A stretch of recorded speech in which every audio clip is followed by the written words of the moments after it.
Hey everybody, what is going on? Hexlex here with another Master Duel video for you guys. So now we're going to be revisiting the Adventure variant of Branded Despia, now that we have taken a look at the Frightful variant of Branded Despia.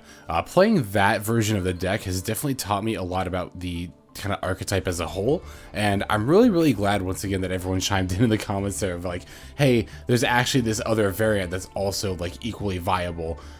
Because again, I might have overlooked it honestly, if I was just kind of like, you know, left to my own devices. One of many ways that I love everyone chiming in the comments there, just all about that, like, you know, community-based learning, peers educating peers, is something I have always advocated for, not just like in my life, but also here on the channel as well, because you know, not only do you the people in the comments help me improve my game, but then others in turn by just sharing knowledge. So I've used that knowledge to upgrade again, like I said, the Adventure Despia build, make some changes that I felt were applicable to not only, you know, the update I made with the Frightful variant, but then this build in particular. I'm kind of bouncing back and forth between the two builds. I think the next time I feature Branded Despia on the channel, I'll probably be back to playing the Frightful variant again, because I've been bouncing back and forth between playing the two builds, just trying to determine like which, or even if I like one more than the other.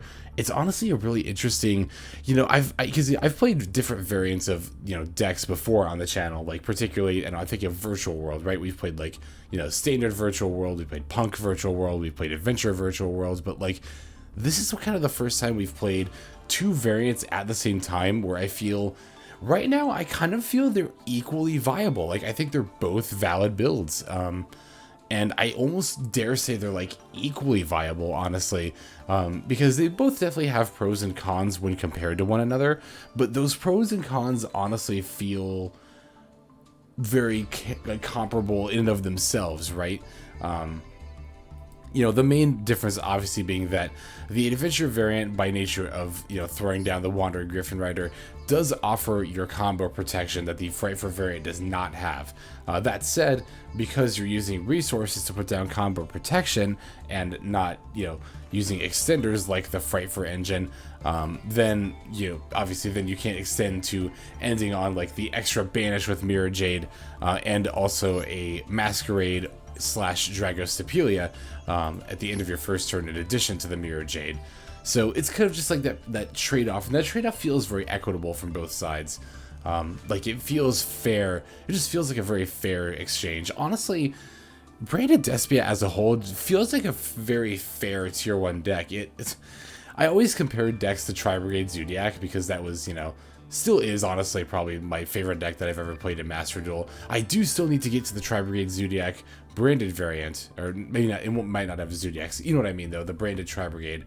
Don't worry, I haven't forgotten, and I do plan to start looking into that deck here in the near future. But yeah, no, it's it feels similar in that, you know, we're playing with disruptions rather than like floodgates or negates, and in that regard it like feels more fair. Now honestly, the amount of advantage that Branded Despia can generate is a little bit unfair in and of itself, as well as the amount of disruption it just has in general. It's definitely more than Tri-Brigade Zodiac had on either account, and they do borderline on unfair just because of how much you have. But in regards to, again, not like outright stopping the opponent from making the plays via, again, you know, negates and or floodgates, we're not seeing really much of that, or really any of that in Branded Despia. Again, maybe a little bit with the Adventure variant with the Gryphon Rider, but not a whole lot beyond that. So yeah, as far as the changes that have been made to this variant, we did put in a second tragedy. Again, while you only need one, two is very nice to have, kind of similar to the Albaz here, which I do still like two of. We're also playing Super Polys as well, because this card is just so powerful. Like, it's so powerful. We did take the Relinquished Anima out of the extra deck just because it was a bit niche.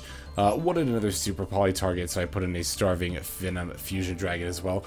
I really wanted to fit in the second Guardian Chimera into this deck too, but honestly, from the fusion monsters, there really wasn't anything I wanted to cut. Like, I do like having access to all of this stuff, and then same with even the two links. Like, I've had enough times where Link Spider and Divert has saved me that I don't really want to get rid of either in this particular variant. So we're only sticking with the one Guardian Chimera for now.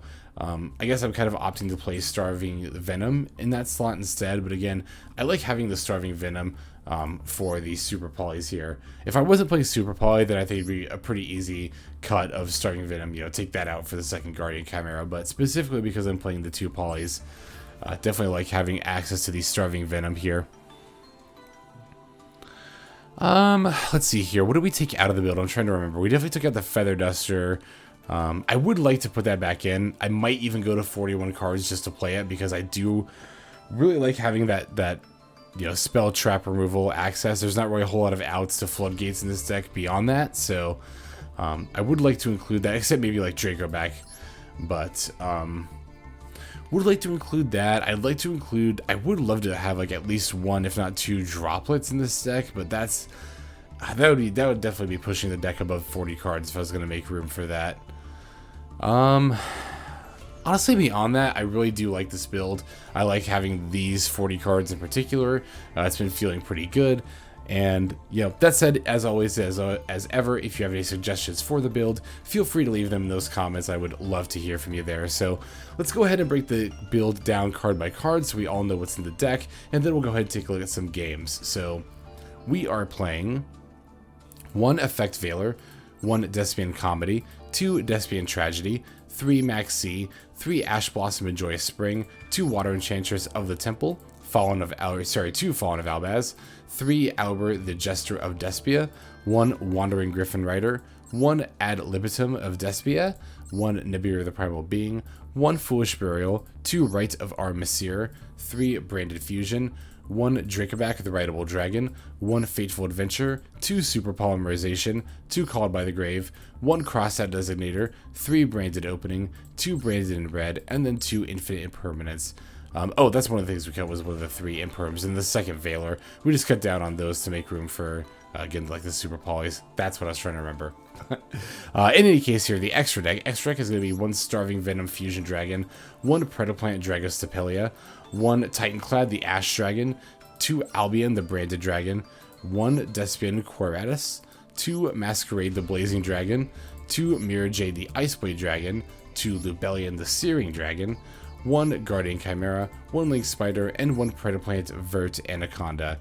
Alright, now that we have taken a look at the deck here, let's go ahead and take a look at the games now.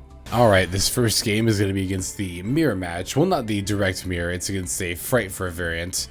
But close enough to the mirror, all the same here. So we'll be taking the first turn here, opening up with a very solid opening hand here. We love to see the Water Enchantress plus the Branded Opening, because that means we can use the Branded Opening. Opponent's got a Maxx, but we have the call by for that. Yeah, we can just use the Branded Opening and then discard the Water Enchantress to go for the Aluber, and then just banish the Water Enchantress from there to make our plays, which is one of the reasons why I don't think it's necessarily that big of a deal that we're using the Adventure Engine with Aluber.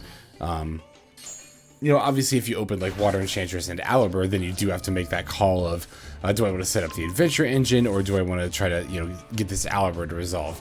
But honestly, it doesn't really come up as often as you might think. It doesn't come up super often for me at all, and even when it does, you know, I just usually summon the Aluber, and then, I mean, it's like any other hand with just Aluber at that point, right? Like, they either have the negate or they don't, you know? And if they do, whatever, it's not the end of the world, usually.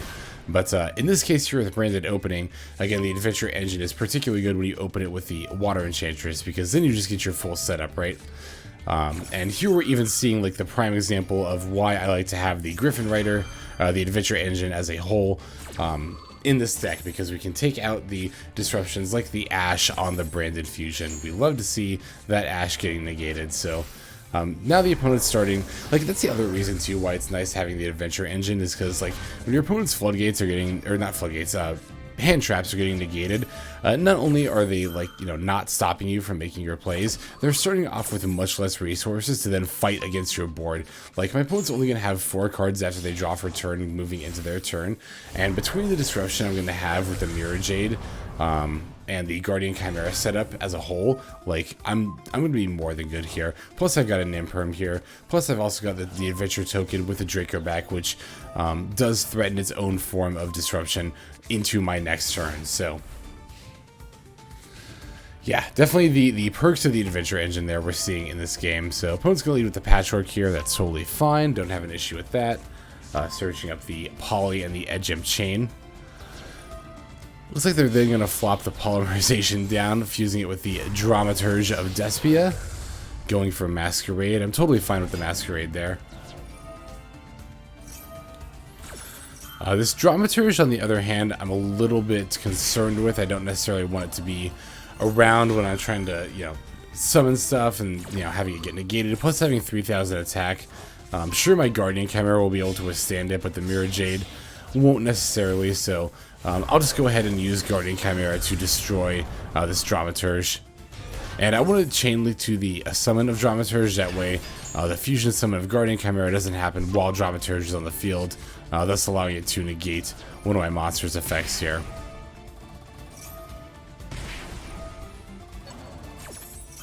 We definitely got to take a nice chunk of damage from this Masquerade, doing this combo, but I'm not really concerned with it. This is fine. I don't think my opponent is going to be anywhere near lethaling me, even after the Masquerade damage, and not only do I think are they not going to be anywhere near lethaling me, but I don't think they really honestly stand much of a chance at this point. Especially after these draws. Wow, those are literally like the best two draws you could possibly ask for off of Guardian Chimera. Just casually peeling both Maxx and the Ash Blossom off the top of the deck.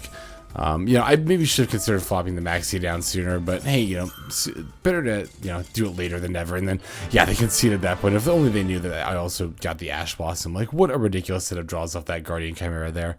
That is definitely, kind of an ideal game of how, the adventure variant of this deck in particular likes to play out. Like, that's the reason I saved it. That is, a picture-perfect game as far as I'm concerned. So, alright, let's go and take a look at the next game.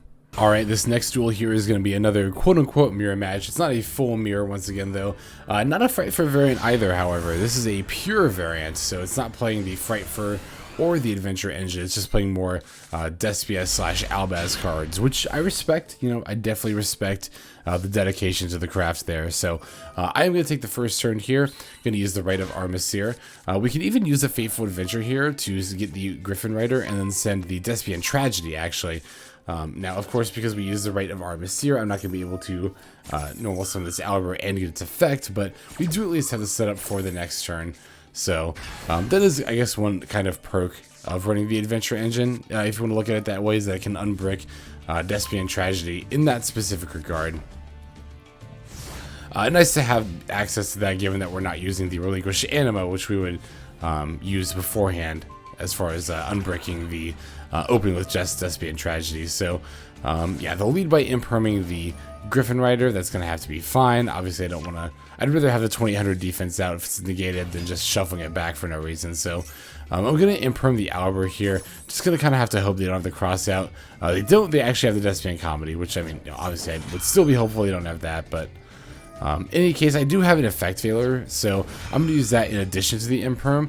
But then they have the branded in red here, so they are ultimately going to get to resolve this effect because they'll be fusing with the Aluber that's on the field right now, and because it won't be on the field, I'm not going to be able to negate it with the Veiler, and then that is going to fizzle. And then, of course, the imperm, which already got stopped, but...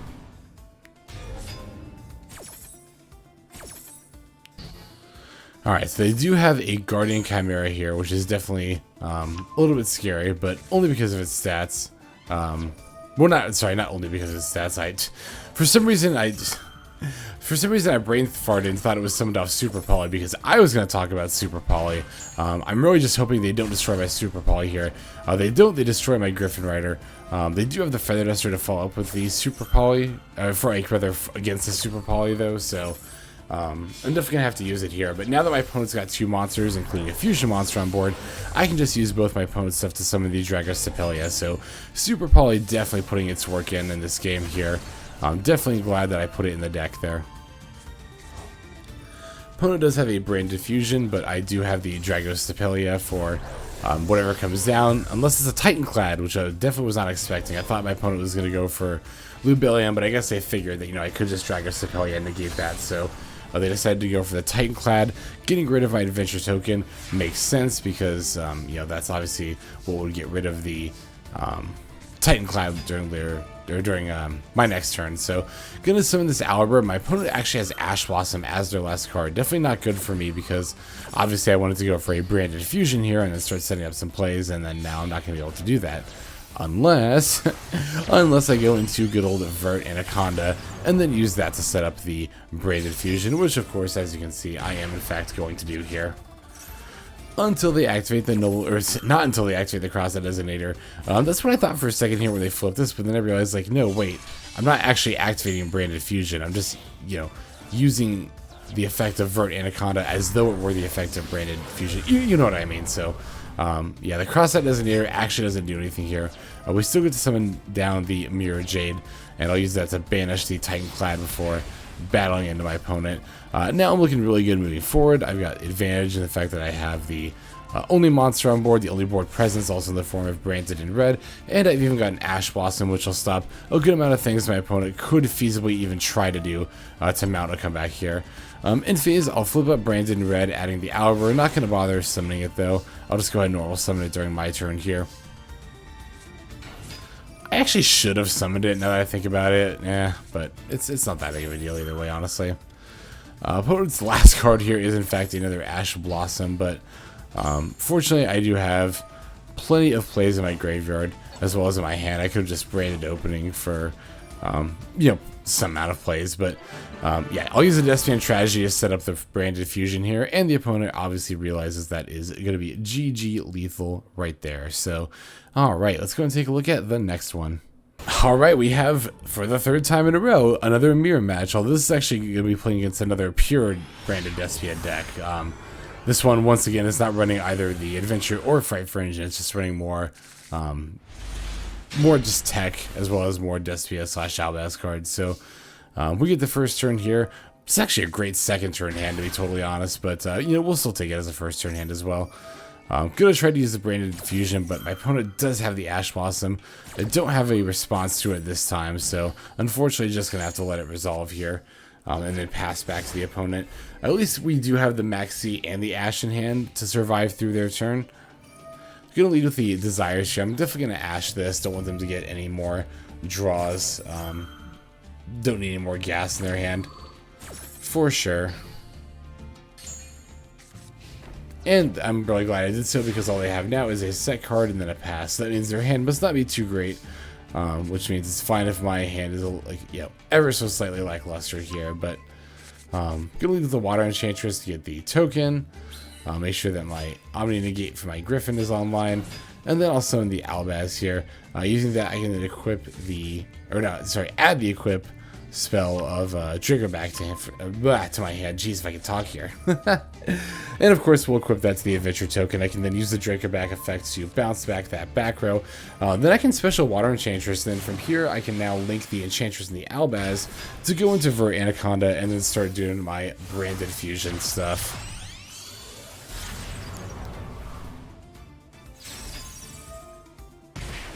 It's definitely another thing I like about this variant is that you tend to actually have room in the extra deck to play, you know, the Vert Anaconda. I mean, you kind of do in the other, in like the Fright for variant as well, but it can definitely be harder to pull off. So as opposed to this deck, it's a little bit easier. So that is another little thing I appreciate about it. I don't know, all these little nuances and differences between the two different decks, just the two different play styles and schools of thought in general relating to them.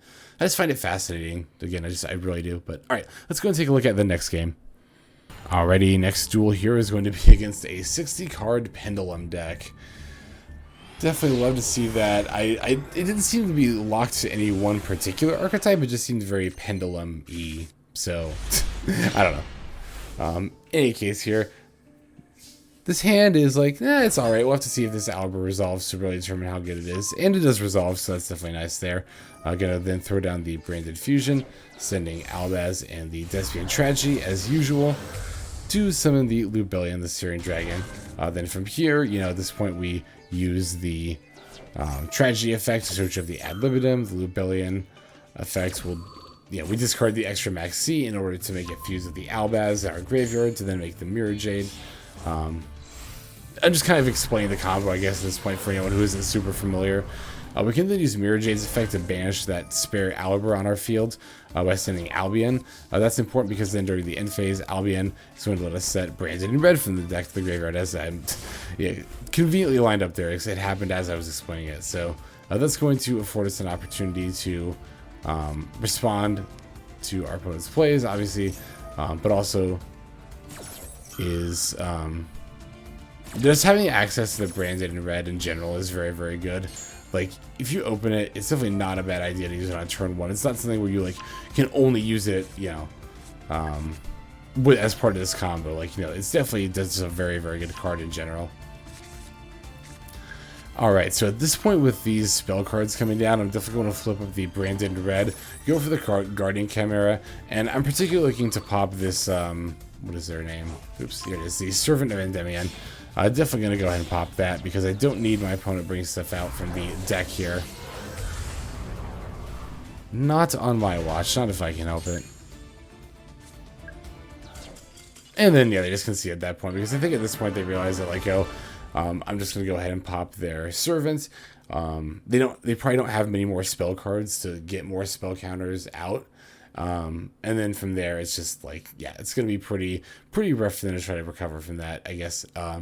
Must just be based on their hand. Who knows at that point. But, all right, let's go and take a look at one more game here. All right, so this last game is going to be, it's not a mirror match, but it is a fusion deck versus fusion deck. I'm actually playing against a 60-card Shadal deck, which I definitely have not seen in quite a while. Like, even before the branded stuff came out, new branded stuff, definitely did not see that much of them around, so always refreshing to play against an older deck that you haven't seen in a little while. So we'll start with the Foolish here for the Water Enchantress. Gonna go ahead and send that in order to set up the Rite of Aramesir, and then go that to the Fateful Adventure. Search up the Gryphon Rider. You all know the drill at this point. So opponent responds with Maxx. I am specifically going to Ash Blossom and not Call by the Grave because I kind of want to use, this is generally how I like to use Disruption / hand traps, like for most decks. I like to use the ones that are a bit more niche as opposed to the ones that are more generic, right? So basically what I mean by that is, like, you know, in that scenario where our opponent Maxx and we have both Ash and Call by, I usually prefer to actually use the Ash Blossom, again, unless I'm playing a deck where I might want to, like, summon it, like Adventure 10E or something like that. There might be some hands where I would do this, but, you know, 98% of the time, I'm going to Ash it before I use Call by on it. One, because then I can save Call by for other stuff like this effect failure here. That was really about to mess me up there, but, yeah, 2 on top of that. Shoot. Man, I had one of those moments where I just totally lost track of my thoughts mid-thought there, as I then, like, focused back on the game again, playing out here. But yeah, in any case here, shoot, that's gonna bug me now. Whatever, I won't dwell on it. Yeah, we're gonna go ahead and do pretty much our kind of normal combo here at this point. Yeah, going for the Mirrorjade once again. Yeah, even though we don't actually have the Gryphon Rider here for this combo, this is still fine. Obviously, we'll still set up the Dracoback on the adventure token there, and just get the token all set up, protected in general as well.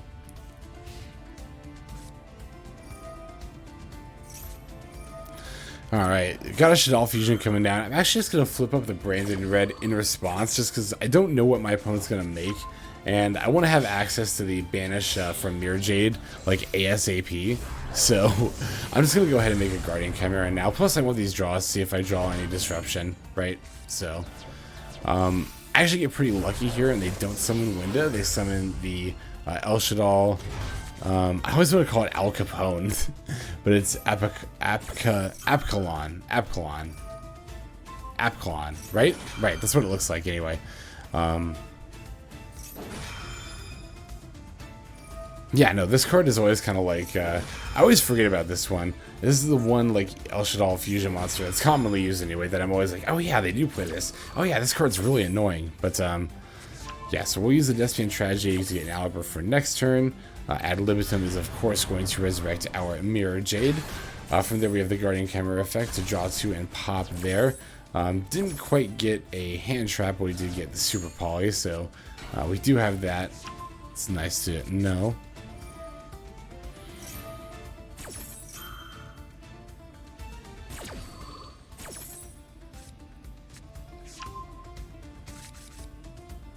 Alright, and sending the Schism there, looks like. Okay, here comes the Polymerization. Although, in response to the Poly, I am actually going to banish this face-down monster because I know it's Shaddoll Beast, and I don't want my opponent to get any more draws or fuel by searching off it. I was really hoping the Poly would fizzle. Like, I was really hoping that somehow they only had, like, the one... the one material and not another one, but no, they did end up having two in hand, so they were still able to resolve the Polymerization there. Fortunately, though, their plays are really limited at this point. They're just kind of like wheeling the Shaddoll Schism and not really reaping any benefits off it, honestly, at this point.